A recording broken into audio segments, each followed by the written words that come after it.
Maranalloor Christ Nagar public school senior സെക്കൻഡറിയിൽ അന്താരാഷ്ട്ര സംഗീത ദിനവും യോഗാ ദിനവും എം.ആർ. ബൈജു എം.എൽ.എ. ഭദ്രദീപം കൊളുത്തി ഉദ്ഘാടനം ചെയ്തു. Reverend father doctor Samji Vadakkedam CMI പരിപാടിയുടെ അധ്യക്ഷത വഹിച്ചു.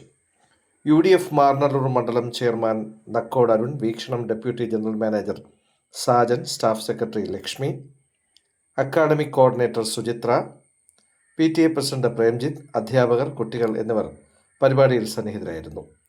സംഗീത വിരുന്നും യോഗയും ചേർത്തിണക്കി കുട്ടികളുടെ യോഗയിൽ എം.ആർ. ബൈജു എം.എൽ.എയും principal reverend father doctor Samji Vadakkedam CMIയും വേദിയിലെ കുട്ടികളോടൊപ്പം യോഗയിൽ പങ്കുചേർന്നു.